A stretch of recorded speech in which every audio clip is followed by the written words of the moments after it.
제2권 내일을 향해 달려라. 제11장 떠나가는 배. 럭비공은 어느 방향으로 튈지 전혀 예측할 수 없으므로 천방지축으로 날뛰는 사람을 럭비공 같은 사람이라고 표현하곤 하였다. 이 시대가 바로 그러한 시대였다고 할 수 있다. 럭비공 같은 시대였다.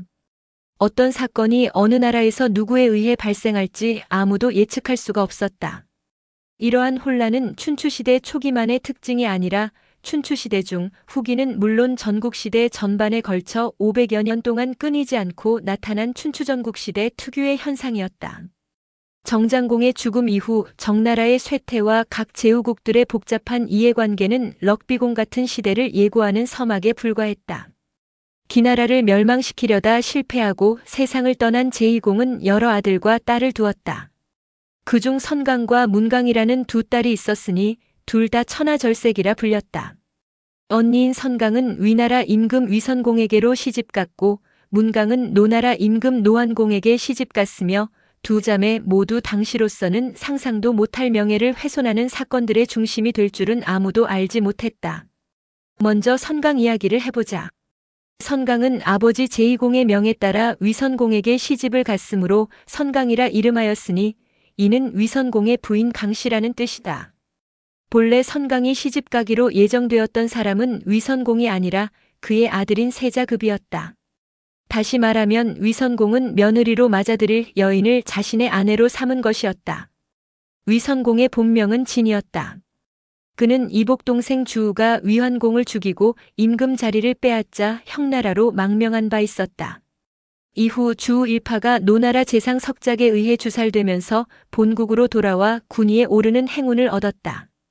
그러나 위선공은 음탕한 성격으로 여자라면 외모를 가리지 않고 탐하였으며 공자 시절에는 아버지 위장공의 첩인 이강과 눈이 맞아 관계를 맺었다. 이후에도 서모인 이강과 불륜 관계를 유지하며 아들까지 낳게 되었는데 그 아들이 바로 세자급이었다. 두 사람은 의논 끝에 그 아들을 궁박 여염집에 맡겨 기르게 하였다. 위환공과 주우에 이어 위선공이 즉위한 뒤 그는 망명 시절 결혼했던 형나라 공녀를 박대하고 서모인 이강과 부부 생활을 하였다. 또한 여염집에 맡긴 급을 데려와 세자로 삼고 우공자직에게 맡겨 궁중 생활을 익히게 하였다. 세자급이 16세가 되었을 때 위선공은 그를 장가들이기 위해 제2공에게 사자를 보내 청혼하였고 제2공은 이를 쾌히 승낙하였다. 청혼 사자가 돌아와 결과를 보고하자 위선공은 며느리감의 생김새가 궁금하여 물었다. 얼굴은 보았느냐? 직접 보지는 못했지만 들은 바에 의하면 천하절색이라고 합니다. 천하절색? 그림을 그려놓으면 벌과 나비가 모여들 정도로 미색이라는 소문이 자자합니다. 이 말을 들은 위선공은 딴 마음을 품게 되었다. 그는 솜씨 좋은 장인을 불러 기수가의 높은 누대를 새로 짓게 하였는데 명목상으로는 영빈관을 짓는 것이라고 하였으나 실은 선강을 가로챌 계획을 품고 있었던 것이다. 이윽고 누대가 완성되었다. 위나라에서는 일찍이 볼 수 없었던 화려하고 황홀한 건축물이 있었다. 위선공은 그 누대를 신대라 이름 붙였다. 그는 신대 낙성식에 앞서 세자급을 불러 심부름을 시켰다. 송나라로 가서 송장공의 안부를 묻고 또한 나의 안부도 전하고 오너라. 이를테면 친선사절이었다. 세자급은 위선공의 분부대로 사절단을 구성하여 송나라로 떠나갔다. 위나라 도성에서 송나라 수도인 상구까지는 천리길에 가까웠다. 오고 가는 데만도 한 달 이상의 시일이 걸렸다. 위선공이 노린 것은 바로 그 점이었다. 세자급이 떠나자마자 위선공은 좌공자설을 불러 명을 내렸다. 너는 지금 즉시 제 나라로 가서 강씨를 친히 영접해 오너라.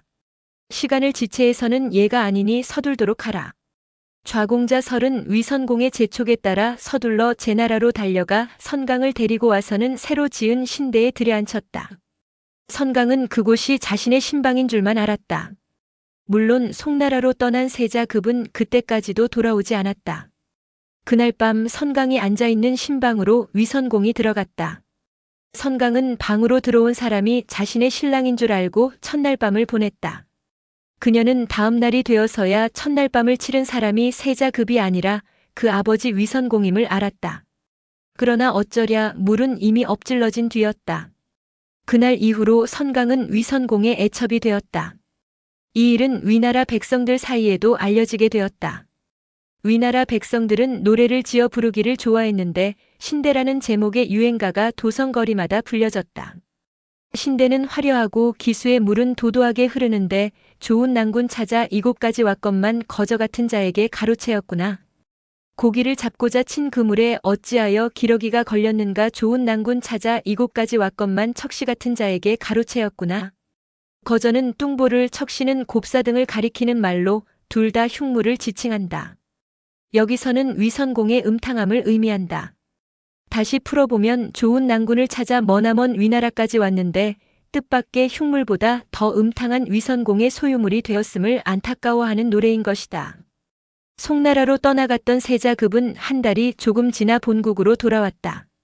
결과를 보고하기 위해 신대로 들어갔더니 자신의 아내가 될 선강은 이미 아버지의 첩이 되어 있는 것이 아니겠는가. 어처구니 없는 일이었다. 그러나 세자급은 아버지와는 달리 성품이 어질고 착했다. 그는 원망하거나 아쉬워하지 않고 서모에 대한 예로서 선강을 잘 대해주었다. 신바람이 난 것은 오히려 위선공이었다. 위선공은 선강을 얻은 뒤로 신대에 틀어박혀 나오지 않았으니 선강의 천하절색 외모뿐만 아니라 탁월한 잠자리 기술이 그러한 이유가 되었던 것이다. 위선공은 선강의 싱싱하고 아름다운 육체에 빠져 3년간 신대에서 나오지 않았다. 그 전까지 총애하던 첩이자 서모인 이강은 거들떠보지도 않았다. 그렇게 세월이 흐르면서 선강은 두 아들을 낳았다. 큰아들의 이름은 수였고 둘째 아들의 이름은 사기였다. 선강에게 빠진 위선공은 지난날 세자급을 총애하던 마음을 모조리수와 삭 두 아들에게로 옮겨갔다. 그는 장차 세자급을 패하고 두 아들 중 하나를 선택해 후계자로 삼으려는 계획을 품었으나 세자급은 온유하고 조신한 성품으로 덕을 손상시키는 일이 없었으므로 흠을 잡으려 해도 잡을 수가 없었다. 이 때문에 위선공은 자신의 속마음을 좀처럼 실행에 옮길 수 없었다. 다만 좌공자인 설을 불러 다음과 같이 암시를 주었을 뿐이었다. 너는 공자수를 잘 보살펴서 다음날 군위에 오를 수 있게 하여라. 하고 암시만 주었을 뿐이다. 선강의 소생 중 큰아들인 공자수는 효성과 형제 간의 우애가 남다른 인물이었다. 그는 특히 이복형인 세자급을 존경하고 잘 따랐다. 반면에 둘째 아들인 공자삭은 성격이 전혀 달랐다. 교활하고 간악한 천성을 지닌 그는 어머니 선강의 사랑을 믿고 온갖 행악을 저질렀다. 위선공이 공자수의 후견인으로 좌공자 설을 임명한 소식을 들은 공자삭은 분노하였다. 그는 이를 두고 자신이 후계자의 자리에서 배제될 것이라는 생각에 사로잡혔고 이때부터 세자급뿐만 아니라 친형인 공자수마저 눈엣 가시처럼 여겨 미워하게 되었다. 공자삭은 15이라는 어린 나이에 비밀리에 자객을 양성하며 자신의 세력을 구축하기 시작하였다. 이러한 행동은 어머니 선강의 강력한 지지와 후원을 배경으로 가능했다. 그는 어떻게 하면 세자급과 공자수를 제거할 수 있을지를 끊임없이 고민했고 그 중에서도 세자급을 제거하는 것을 더 급선무로 여겼다.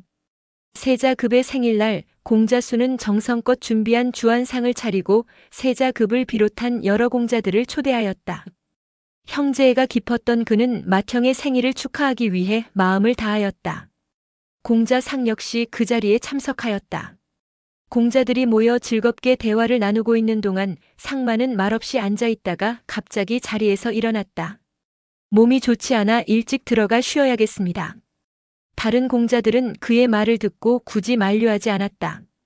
형의 방을 나온 공자삭은 어머니 선강의 처소로 달려가 무릎을 꿇고 앉자마자 눈물을 펑펑 쏟아내며 분노를 표출하였다. 느닷없는 삭의 행동에 선강은 놀라 두 눈을 크게 뜨고 물었다. 무슨 일이냐?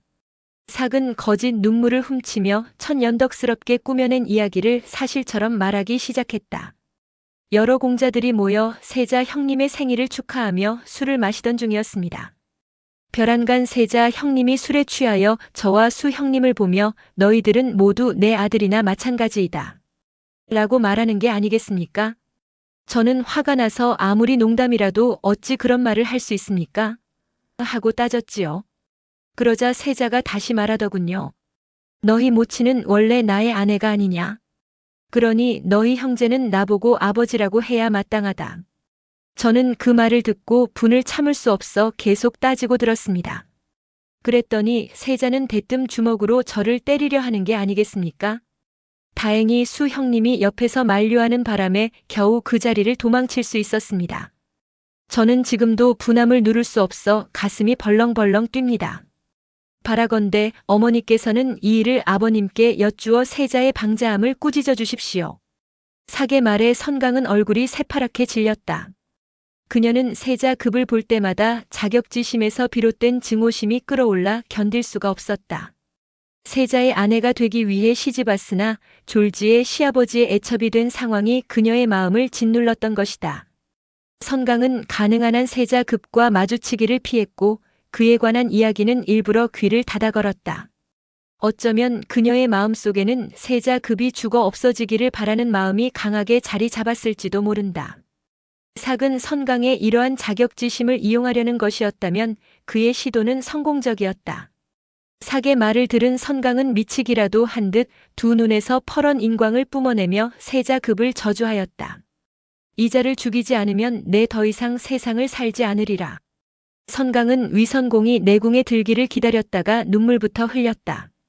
남자는 여자의 눈물에 약하다는 말이 있듯이 특히 사랑하는 여인이 흘리는 눈물 앞에서는 무쇠 같은 사내라도 마음이 흔들리지 않을 수 없었다.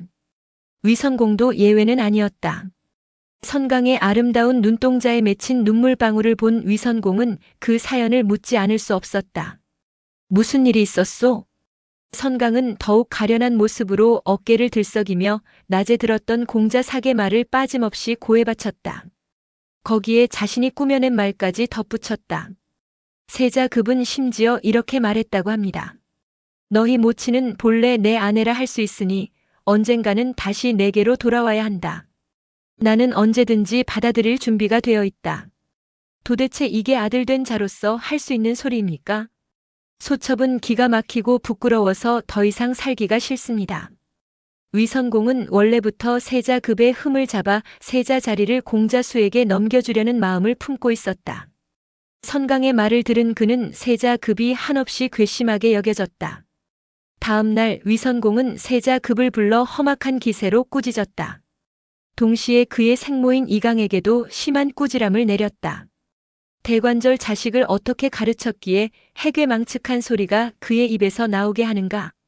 이강은 위선공의 총애를 잃고 지난날의 행위를 후회하며 자책에 빠져 있었다. 게다가 존재하지도 않은 일로 심한 꾸지람까지 받게 되자 더 이상 살아갈 의욕을 잃은 그녀는 밤새 울다가 새벽녘에 목을 메고 스스로 목숨을 끊었다. 그녀의 죽음은 위나라 궁중에 큰 비운을 드리웠다. 형님께서는 잠시만 기다려 주십시오. 돌아가라고 하지 않았느냐? 그것이 아니었고 제가 형님을 전송하기 위해 술 한 병을 준비했습니다. 동생의 마지막 정이라 여기시고 받아주십시오. 공자수는 간절히 애원하였다. 갈 길이 바쁜 몸이다. 어찌 술 한 잔 때문에 먼 길을 지체할 수 있겠는가? 그렇다면 제가 배 한 척을 더 마련하여 도중까지 전송하며 술 한 잔을 올리겠습니다. 세자급은 공자수의 정성스러운 마음까지 물리칠 수는 없었다. 내 뜻이 그러하다면 한 병만 마시도록 하겠다. 술을 마시고 나면 곧 돌아가야 한다. 의수의 푸른 강 위로 두 척의 배가 떠 있었다. 공자수는 세자급에게 술잔을 따라 바쳤다. 그러나 그의 눈에는 무엇인가 말을 하고자 하는 듯 애틋함이 가득했다. 공자수는 결국 말을 꺼내지 못하고 눈가에 맺힌 눈물이 볼을 타고 흘러 술잔 위로 떨어졌다. 퐁! 맑은 소리가 잔 위에서 울렸다. 공자수는 황망히 말했다. 술잔에 눈물이 들어갔습니다. 세 잔을 받으십시오. 그러나 세자급은 빙긋 웃으며 공자수의 눈동자를 바라보았다. 나는 어진 동생의 정을 마시고 싶다. 그렇게 말하고는 단숨에 술잔을 비우며 그의 진심을 가슴 깊이 느꼈다. 세자급의 마음을 바라보는 듯 했던 공자수는 결국 눈물을 주체하지 못하고 비오듯 흘러내렸다. 이제 떠나가면 다시는 돌아올 수 없는 길. 생이란 무엇이며 사란 무엇인가. 그를 둘러싼 바람마저 처연하게 느껴졌다. 바람아, 불지 마라. 내가 불면 작별의 시간이 빨리 오지 않느냐. 그는 마음을 다잡으며 술잔을 높이 들었다. 오늘 이 술은 우리 형제의 연결주입니다. 형님께서는 이 아우의 정을 생각하시어 몇 잔만 더 드십시오. 세자급은 수의 간절한 부탁을 외면할 수 없었다. 내가 어찌 동생의 정을 마다하겠느냐. 그리하여 넘실거리는 강물 위 배에서 두 형제는 서로 술잔을 주거니 받거니 하며 눈물을 삼켰다. 그러나 공자수는 마음속에 남몰래 꾀한 의도가 있었다. 그는 술잔을 비우는 척하면서 몰래 발밑에 숨겨둔 빈 그릇에 술을 쏟아부었다. 한편 세자급은 자신만이 이제 돌아올 수 없는 길을 가야 하는 상황임을 알고 동생의 정성을 거절하지 않고 술을 받아 마셨다.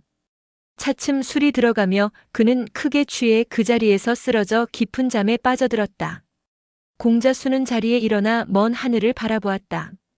푸른 강물 위로 배는 무심히 미끄러져 나가고 물결이 뱃전에 부딪히는 소리만 처량하게 들려왔다. 아, 이제 형님과 작별할 시간이 되었구나. 그는 혼잣말을 나지막이 중얼거리고 나서 좌우의 수행원을 돌아보며 단호하게 말했다. 형님께서 술에 취해 더 이상 길을 갈 수 없는 상황이다. 군명은 한시도 지체할 수 없는 법. 내가 마땅히 형님을 대신해 이 길을 가겠다. 그는 즉시 세자급의 배에 꽂혀있던 백모 깃발을 자신의 배로 옮겨 꽂게 하였다. 이 순간 공자수의 가슴 속에는 헤아릴 수 없는 비장함과 충정이 넘쳤다. 이제 역사의 수레바퀴는 공자수와 세자급의 운명을 크게 흔들어 놓으리라. 그는 수행원들을 향해 단호하게 말했다. 그대들 모두가 제 나라까지 동행할 필요는 없다. 서너 명은 여기 남아 세자께서 깨시거든 나의 편지를 전하도록 하라. 세자급의 배는 그 말을 따르며 왔던 길을 되돌아갔고 대신 공자수의 배가 신야를 향해 강물 위를 미끄러져 나갔다. 시간이 이미 많이 지체되었다. 속히 배를 저어라. 어느덧 배는 신야 나루터에 닿았다. 공자수와 수행원들은 짐을 정리하며 언덕으로 올라갔다. 그러나 그곳에는 이미 매복해 있던 공자사계 자객들이 기다리고 있었다. 뱃머리에 휘날리는 백모 깃발만 보고 자객들은 배에서 내린 이가 세자급이라고 여겼다. 긴 휘파람 소리가 신호였다. 언덕 뒤편에서 자객들이 일제히 뛰쳐나왔다.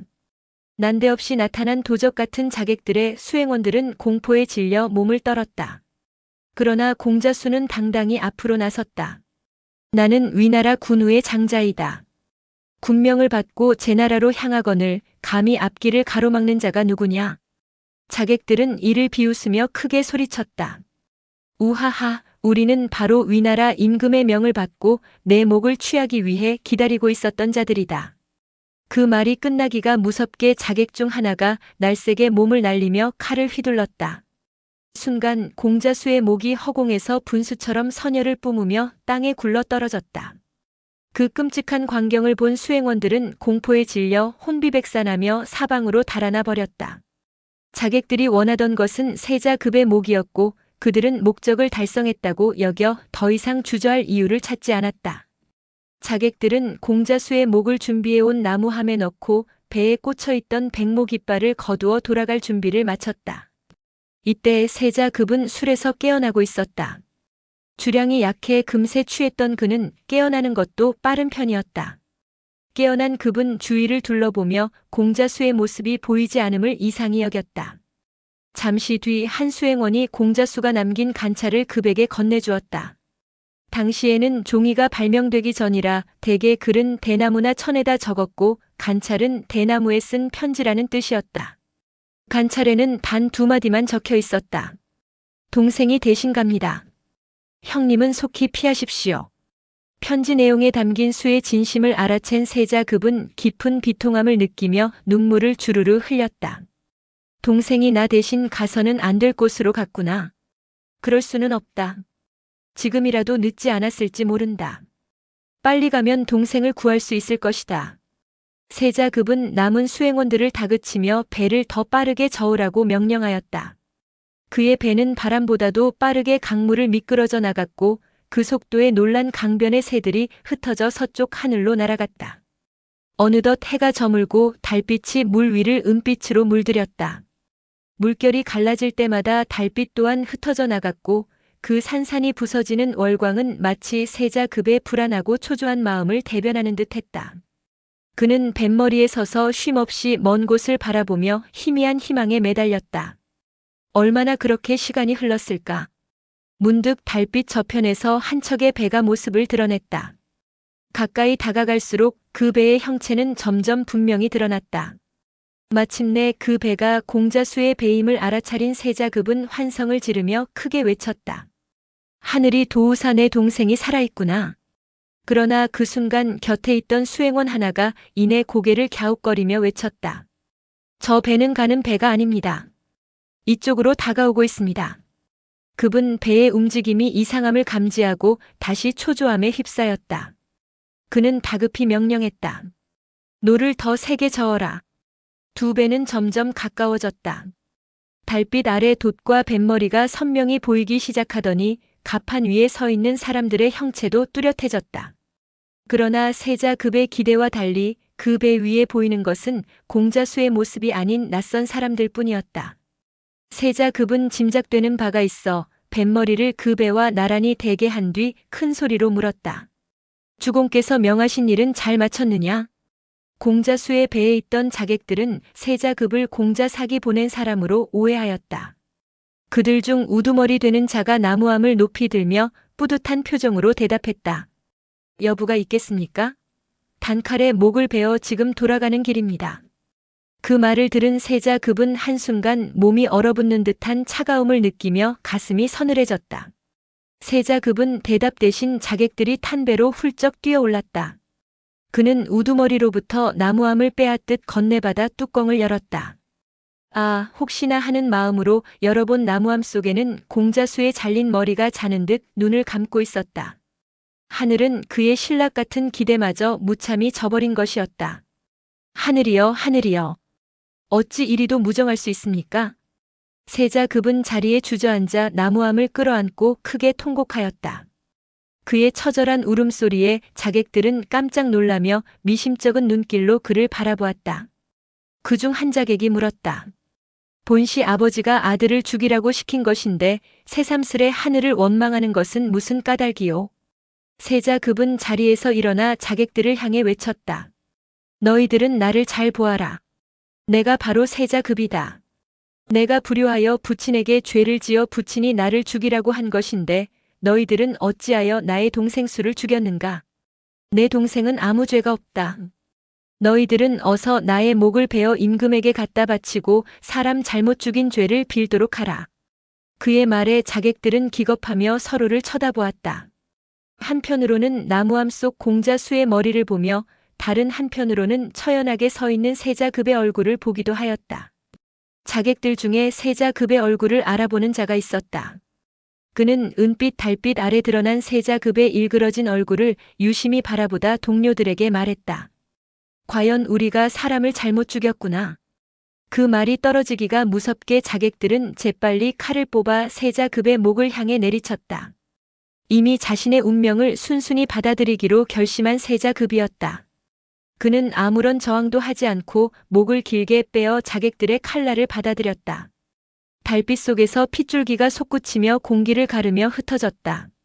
자객들은 세자급의 잘린 머리를 공자수의 머리와 함께 나무함에 담았다. 나무함을 단단히 닫은 뒤 자객들은 그제야 목적을 달성했다고 여겼고 수행원들과 종복들은 놀라 배를 저어 도망쳐버렸다. 자객들은 그날 밤 위나라 도성으로 돌아와 공자삭에게 백모 깃발과 나무함을 바쳤다. 자객들은 처음 계획에 없었던 공자수를 죽인 일로 벌을 받을까 두려워했으나 야심에 가득 찬 공자삭은 오히려 이를 반겼다. 이것이야말로 화살 한 대로 두 마리 새를 잡은 격이 아닌가. 공자삭은 비단과 황금을 꺼내어 자객들에게 후히 상을 내렸고 당분간 세상을 떠나 조용히 지낼 것을 명령하였다. 한편 위선공과 선강은 세자급의 살해에 성공했다는 소식을 듣고는 묵었던 응어리가 풀린 듯 기뻐하였다. 그러나 공자수까지 함께 목숨을 잃었다는 소식을 듣고는 깊은 슬픔에 잠겼다. 공자수는 그들이 특히 아끼고 사랑하던 아들이었기 때문이었다. 그럼에도 불구하고 그들은 현실을 받아들이기로 했다. 공자삭을 세자에 봉하노라. 모든 것은 그들이 애초에 계획했던 대로 진행되었다. 그러나 이 세상에 완전 범죄란 없는 것인가? 공족 내에서 두 사람이 세자급과 공자수의 죽음의 의문을 품고 비밀리에 내사를 시작하였다. 그들 두 사람은 다름 아닌 우공자직과 좌공자설이었다. 우공자직은 세자급의 후견인이었고 좌공자설은 공자수를 돌보던 공족이었다. 이들은 모두 위선공의 아들이기는 하나 비천한 궁녀의 소생으로 공실 내에서 크게 주목받지 못했다. 공자라는 칭호 앞에 좌, 우라는 말이 붙은 것도 이러한 신분 때문이었다. 그럼에도 불구하고 두 공자는 각기 세자급과 공자수에 대한 깊은 애정과 충성을 가지고 있었다. 우공자직은 세자급이 제나라로 떠나기 전 자신을 찾아와 처연한 표정으로 남긴 말, 이제 나는 간다. 모든 것을 잘 부탁한다 라는 말을 떠올리며 의문을 품었다. 한편 좌공자설도 공자수가 자신을 찾아와 위나라 앞날이 염려된다. 라고 말하고 떠나갔던 일을 생각하며 마음 한구석에 의문이 자리 잡기 시작했다. 그들은 곧 세자급과 공자수가 살해되었다는 소식을 접하고 이 죽음이 단순한 우연이 아님을 직감하였다. 우공자직과 좌공자설은 깊은 고민 끝에 의견을 모았다. 공자삭이 수상쩍다. 두 공자는 비밀리에 사람을 풀어 살인사건을 조사하기 시작하였다. 조사가 진행되며 공자삭이 사건의 주범일 뿐 아니라 위선공과 성강까지도 이 끔찍한 음모에 연루되어 있음을 알아내게 되었다. 이럴 수가. 진실을 마주한 두 좌우 공자는 소름 끼치는 충격에 전율하였다. 절망 속에서 우공자직과 좌공자설은 조사 결과를 더 확대할 수 없다는 사실을 깨닫고 입을 다물었다. 군주인 위선공이 사건에 깊이 관여한 점을 알게 된 이상 섣불리 움직였다가는 그들마저 생명의 위협을 받을 수 있는 상황이었다. 그들은 조용히 지내며 더 이상의 행동을 자제하였다. 그 이듬해 위선공은 건강이 급격히 악화되어 병석에 누웠다. 기도와 약에 의지해 보았지만 병세는 나날이 나빠져갔고 결국 그는 석 달 만에 생을 마감하였다. 다른 사람들은 그의 병의 원인을 몰랐으나 위선공은 스스로 잘 알고 있었다. 눈을 감을 때마다 세자급과 공자수의 통곡하는 모습이 끊임없이 떠올랐던 것이다. 위선공의 죽음 뒤 세자인 공자삭이 발상을 치르고 군위를 이어받으며 위해공의 자리에 올랐다. 이는 바로 노나라와 정나라 연합군이 송나라를 공격하던 시점이었다. 위해공이 군위를 이어받자 공실 내 공자들은 불안에 휩싸였다. 세자급의 동복 동생은 두 명으로 하나는 공자 건모였고 다른 하나는 공자석이었다. 겁이 많던 공자석은 어머니 이강의 자결, 친형급의 피살, 그리고 공자삭의 군위 등극을 목격하며 큰 두려움을 느꼈다. 그는 급히 제나라로 도망쳐 몸을 의탁하였다. 그러나 공자 건모와 우공자직, 좌공자설은 국내에 남아 후위를 기약하기로 결심하였다. 그 와중에 제나라가 기나라를 공격하였고 위해공은 위선공의 뜻을 따라 상중임에도 불구하고 원병을 파견하였다. 그러나 앞서 전술한 대로 노, 정 연합군에 패하고 돌아오면서 위나라와 정나라의 관계는 더욱 악화되었다. 이때 정나라 내에서 내분이 일어났다. 정여공은 제족 제거에 실패하고 채나라로 망명하며 국정 혼란은 새로운 국면으로 접어들었다. 제족은 이에 대응하여 옛 군주인 정소공을 복위시킬 뜻을 밝히고 위나라로 사신을 보냈다. 당시 정소공은 위나라에 망명 중이었다. 위해공은 이 기회를 정나라와의 관계 개선으로 활용하기 위해 정소공을 극진히 대접하며 정나라로 돌려보냈다. 그는 이를 통해 잠시나마 나라 안팎이 조용해질 것을 기대하였으나 이는 단지 바람에 지나지 않았다. 중원의 무법자로 불렸던 정장공의 죽음 이후 정나라의 군위 다툼은 끊임없이 이어져 왔다.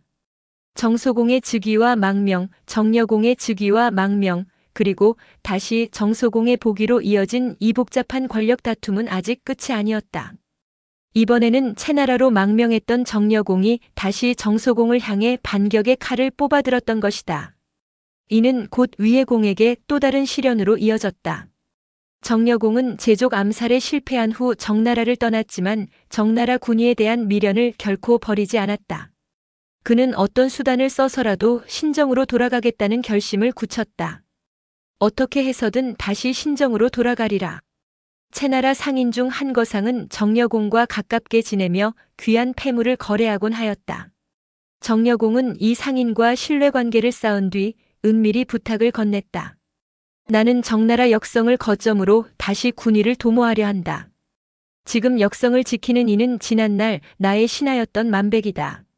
수고스럽겠지만 역성으로 가서 그에게 나의 뜻을 전해주게. 일이 성사되면 그 은혜를 잊지 않겠다고도 말해주게. 이에 채나라 상인은 정여공의 부탁을 받아들여 역성으로 떠났다. 역성은 지금의 하남성 우현에 위치한 영수가에 자리한 군사적 요충지로 허창의 서북쪽에 위치해 있었다. 이곳은 전략적 중요성을 지닌 지역으로 정여공의 계획의 핵심 역할을 하게 되었다.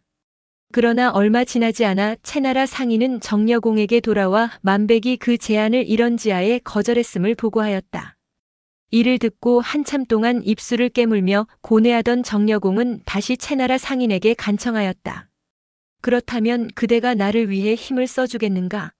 상인은 그가 의도를 자세히 알지 못했지만 성의를 다하겠다는 뜻을 밝혔다. 무슨 일인지는 모르겠지만 제 힘이 닿는 데까지 애써보겠습니다. 정여공은 만백을 제거하려는 다음 계획을 내세웠다. 자네는 다시 역성으로 가서 어떻게 해서든 만백의 신복 중 하나를 매수해 그로 하여금 만백을 죽이도록 하게. 필요한 보옥은 아낌없이 제공하겠네. 채나라 상인은 정여공의 지시에 따라 다시 역성으로 잠입하였고 이후 소식이 없던 어느 날 그가 돌아와 일을 성사시켰음을 보고하였다. 분부하신 대로 이를 꾸며 만백을 죽였습니다. 정여공은 기쁨을 감추지 못하고 즉시 채완공에게 병력을 요청한 뒤 역성으로 군사를 이끌고 달려갔다. 그는 저항 없이 주인이 없어진 성을 점령하고 성을 굳건히 하며 방어를 강화하고 군사를 조련하며 힘을 기울였다. 그의 목표는 신정에서 군림하고 있는 정소공을 향한 침공을 준비하는 것이었다. 그러나 정소공과 제족이 이끄는 정나라 군대를 상대로 단독으로 싸우기엔 역부족이었다. 더욱이 제족은 신정으로 향하는 길목대릉에 대부 보가를 배치해 정여공의 침공에 철저히 대비하고 있었다. 결국 정여공은 고심 끝에 노나라, 송나라, 채나라에 각각 원군을 요청하며 사자를 파견하였다. 노한공과 채완공은 본래부터 정여공을 돕던 사람들이었기에 정여공이 원군을 요청하자 흔쾌히 답신을 보내 원군 지원을 약속하였다. 그러나 정여공에게 있어 가장 큰 문제는 송장공이었다. 정여공과 송장공은 원수지간으로 유명했으니 정여공 역시 송나라와의 관계가 얼마나 어려운지 잘 알고 있었다. 송나라의 군사력은 정장공의 죽음 이후 급격히 강대해졌고 정나라와 바로 이웃한 대국으로서 전략적 중요성이 컸다. 정여공에게 송나라의 도움이 반드시 필요했다. 지난날의 악연은 따질 계제가 아니었다. 송나라와 동맹을 맺지 못하면 오히려 송장공이 정소공을 지원할 가능성이 있었기 때문이다. 이에 정여공은 송장공에게 사자를 보내어 몸을 낮추며 동맹을 요청하였고 특별한 조건을 제시하였다. 이번에 나라를 되찾으면 성색과 구슬, 황금, 곡식을 반드시 바칠 것이니 군우께서는 한 번만 더 이 도를 도와주십시오. 수년 전 정여공에게 속아본 경험이 있었던 송장공은 그럼에도 불구하고 이러한 제안을 받고 탐욕심이 불길처럼 타올랐다. 그는 이전의 분노를 모두 잊고 다시 한번 정여공과 동맹을 맺기로 결정하였다. 좋다. 그대와 동맹을 맺겠다. 송장공은 서약서를 받은 뒤 역성의 정여공을 지원하기로 마음먹었다. 하지만 송장공은 출병에 앞서 가장 가까운 연맹국인 위나라에게도 정여공을 지원하라 권유하였다. 이미 말했듯이 위나라의 임금은 위해공 사기였다. 위해공은 과거 4년간 정소공을 보호해 주었던 인물이기에 정리상으로 보면 당연히 송장공의 권유를 거절해야 했다. 그럼에도 불구하고 위해공은 송장공의 권유를 받아들여 정소공을 공격하기 위해 친히 군대를 이끌고 역성으로 향했다. 정소공은 은혜를 모르는 자이다. 내가 자신을 보호해주고 호위까지 했건만 복위한 뒤로 한마디 인사도 없고 예물도 보내지 않았다. 어찌 이런 자를 용서할 수 있으리요. 위해공은 이러한 명분을 내세워 정여공을 지원하게 되었으며 이로써 위나라 역시 새로운 갈등에 휘말리게 되었다. 유유상종이란 말이 있듯 과연 송장공과 위해공의 행보는 이 성어의 의미를 잘 드러내는 사례라 할 수 있다. 결국 송, 노, 채, 위 네 나라가 연합군을 형성하며 정여공을 돕는다는 명분으로 또 한 번 정나라를 향해 웅장하게 진격하였다. 그러나 이번에는 정나라가 이전과는 달리 만반의 방비를 갖춘 상황이었다. 과거 송장공의 분노가 워낙 컸던 때와는 달리 이번은 정여공과 정소공의 군이 다툼이라는 한판 승부의 장이었다. 정소공은 물러설 수 없는 싸움이라 판단하고 제족을 제일 방어선인 대릉으로 출병시켰다. 제족은 정나라의 제일 지략가로 평가받던 인물로 4개국 연합군의 이점을 간파하여 지연 작전을 세웠다. 기를 쓰고 싸워도 저들에게는 직접적인 이득이 없다. 정여공을 제외한 송, 노, 채, 위 연합군은 모두 이 싸움에서 실질적인 이득이 없다는 것을 제족은 정확히 파악하였다. 그는 싸우는가 싶으면 물러나고 물러나는가 싶으면 싸우는 기묘한 전술을 펼쳤다. 이러한 전략은 연합군을 지치게 하고 좌절시키기에 충분했다. 이러는 사이 6개월이 순식간에 지나갔고 12월 한겨울에 시작된 전투는 해를 넘겨 여름으로 이어졌다. 점점 더 지친 연합군은 본국으로 돌아가고 싶어질 수밖에 없었다. 결국 노나라가 가장 먼저 철군했고 이어 송, 채, 위나라 역시 각기 핑계를 대며 회군하였다.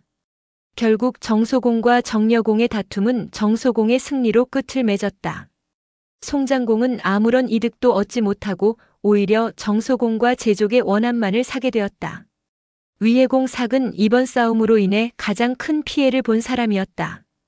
그는 이복형 세자급과 동복형 공자수를 살해하고 군위를 차지한 터라 내부적으로 매우 불안정한 상황에 놓여 있었다.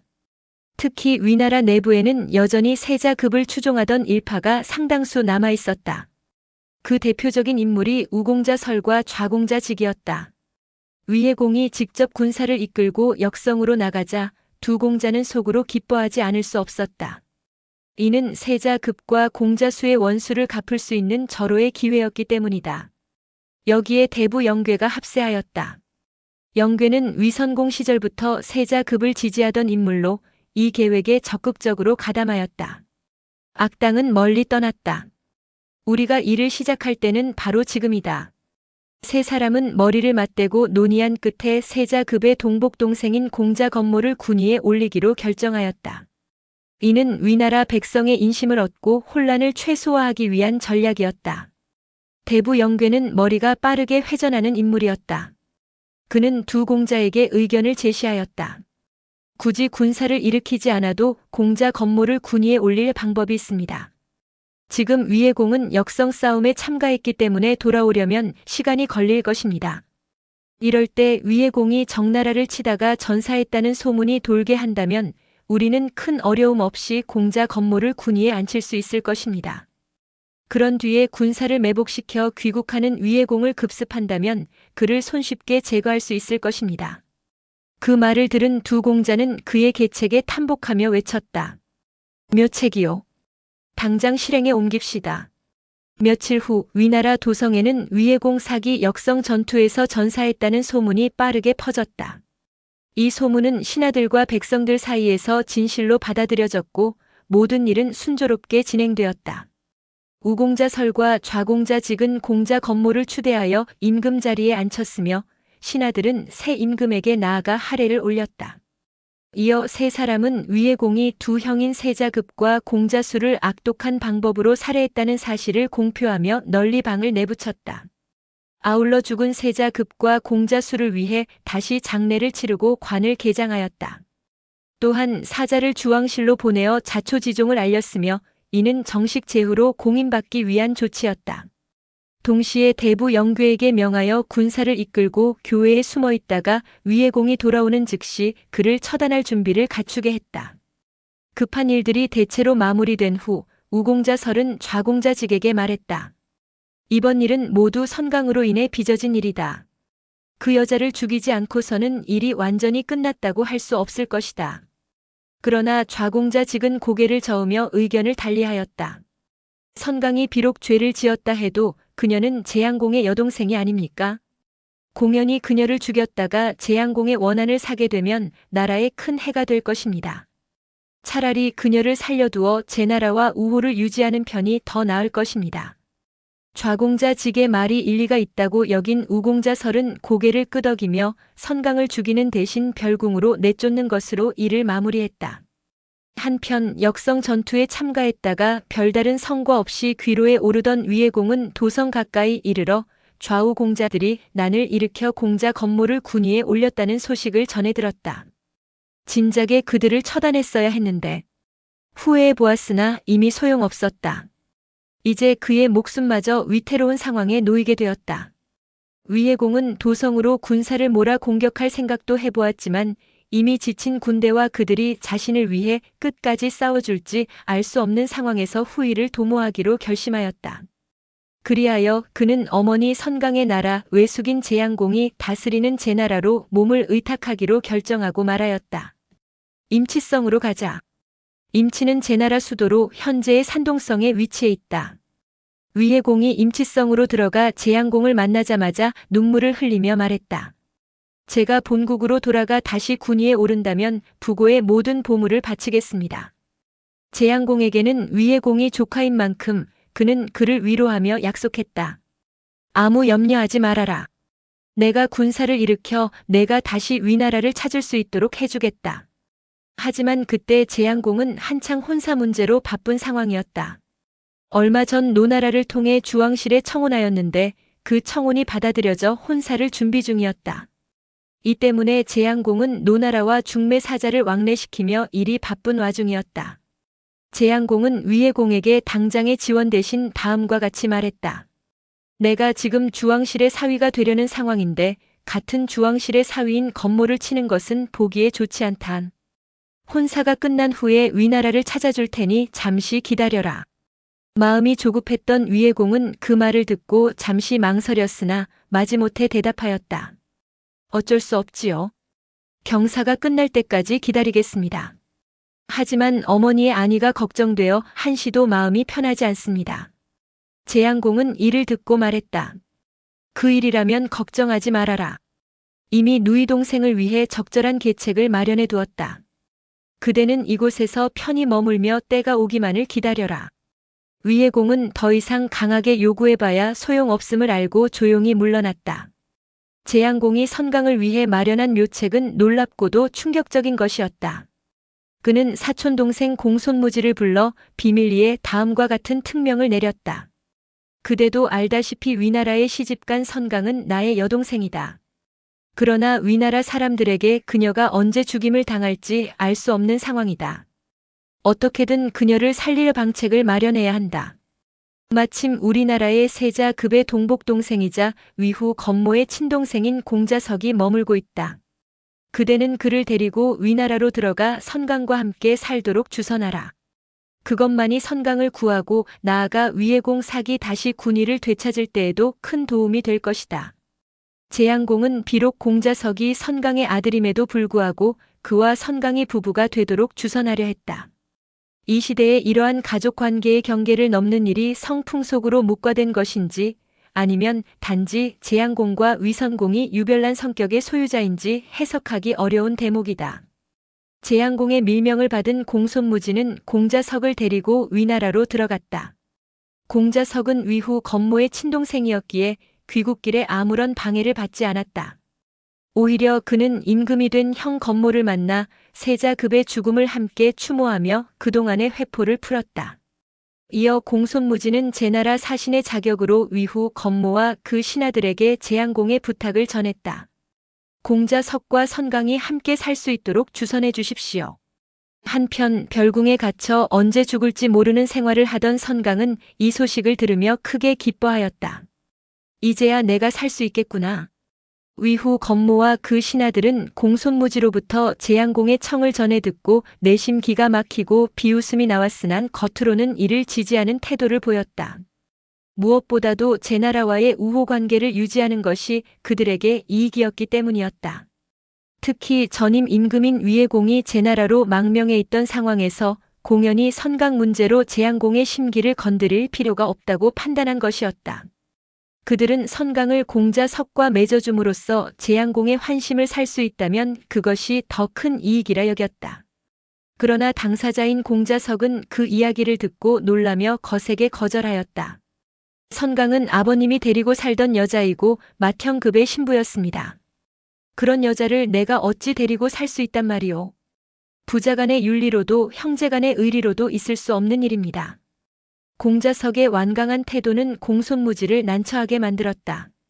그는 재양공으로부터 공자석과 선강을 반드시 결합시키라는 특명을 받았기에 어떤 방법으로든 이를 실현해야 하는 상황에 놓여 있었다. 공손무지는 재양공의 성격을 누구보다도 잘 알고 있었다.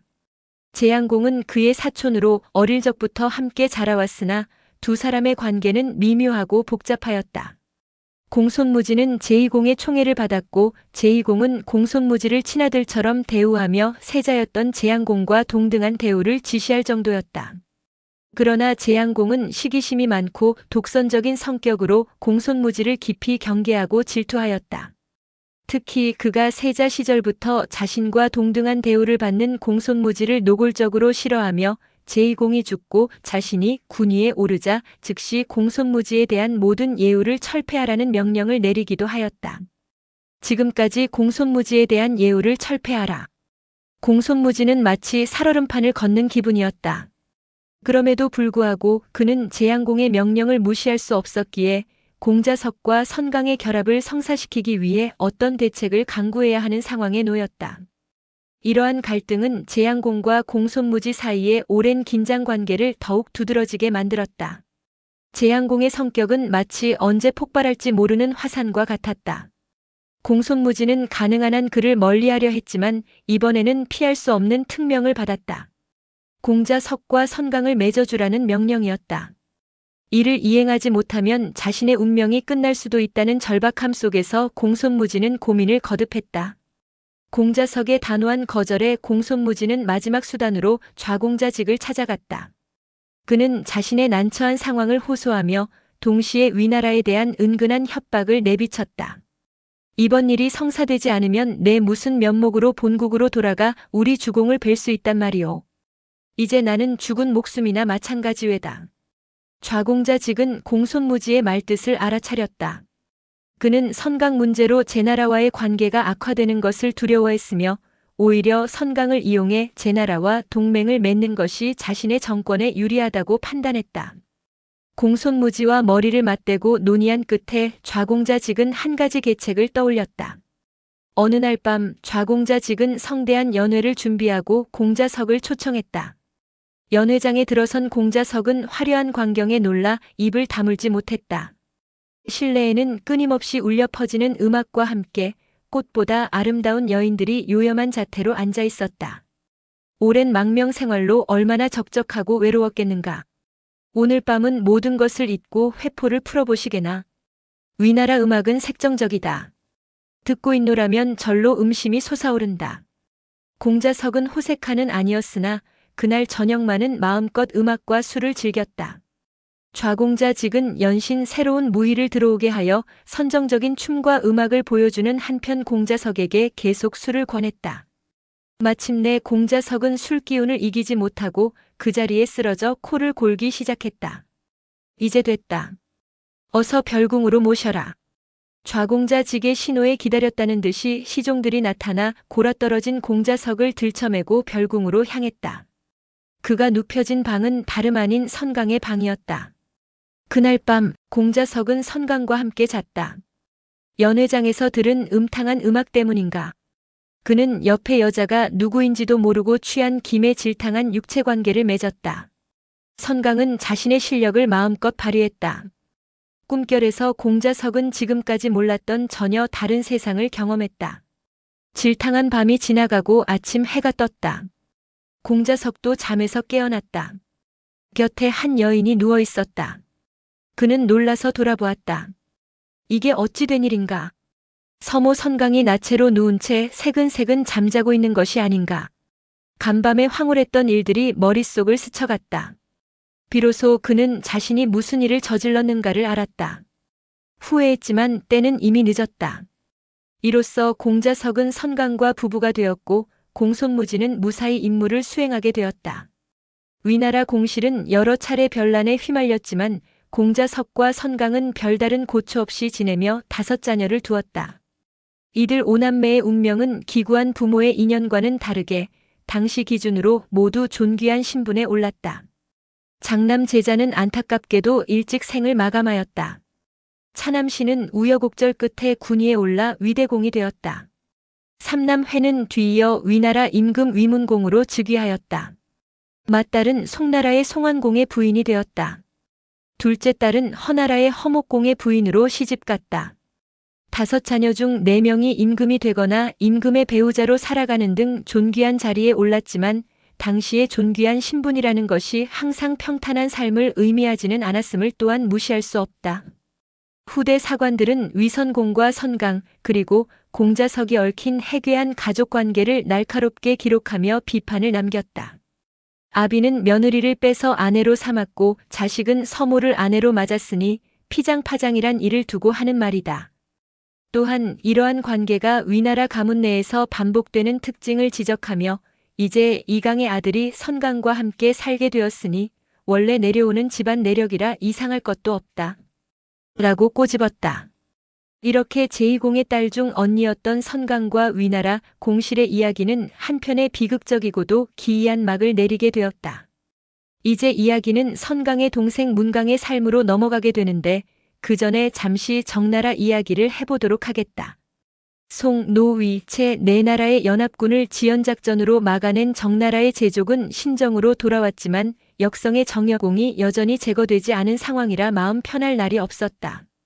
그는 어떻게 해야 정여공을 제압할 수 있을지를 두고 깊은 고민에 빠졌다. 제나라만 동맹국으로 끌어들일 수 있다면 정나라는 송, 노, 위, 채 네 나라 모두가 정여공을 지지하며 반정소공파로 활동하는 상황에서 완전히 포위된 형국이었다.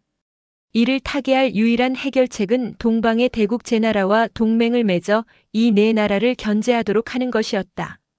문제는 제나라가 정나라와 동맹을 맺어줄 가능성 여부였다. 이에 제족은 제양공과 협상을 시도할 계획을 세웠다. 그는 자신있게 말했다.